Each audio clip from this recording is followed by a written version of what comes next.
Assalamu alaikum warahmatullahi ta'ala wabarakatuh. Allo abonnez baw be fo kaw ni sogoma naw shira yere la kan kili here la ala kana bashi ke mashila inshallah.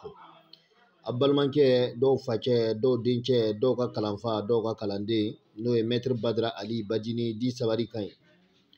inshallah sogoma nambon ben ala to ko bele do e no e kayfa shajamuka dafalen kayfa shajamuka ala to do de mawbuka to fo yoro bera mem adoma ka do yala de adafani fleni adafani yere chew fema min jenfiyo wode fleni yeti no ate ko were ke ya yoro nafulu bara mami makuba nafulu sarala kasika damne wa keme kata blafo million saba nibo de samaka lasi adama demma no e kayfa shajamuka nasrani abe tagama yoro dorani asmal manawye parce que ni nya fongo adafani choy le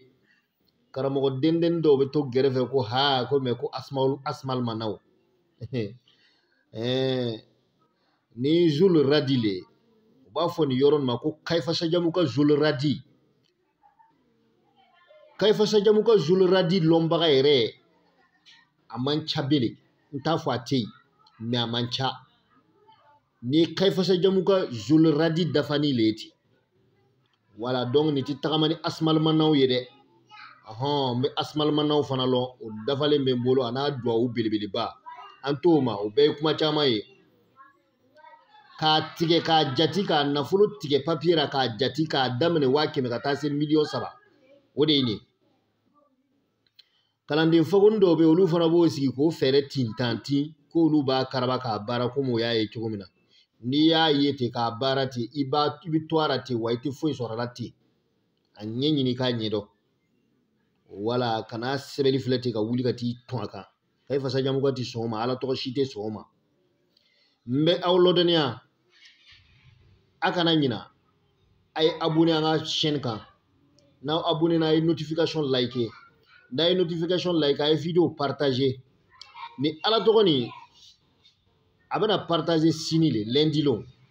anga kalambulu fula kono WhatsApp kan ani Telegram sanfɛ sini inshallah abana partager ka di groupe de ma aw ko kadi alibi mbe bokaw soni ayna do groupe ra yani sini ke inshallah ni ala to kon aw be ba sura yere nye groupe sanfɛ mba fo ma woni che assalamu alaikum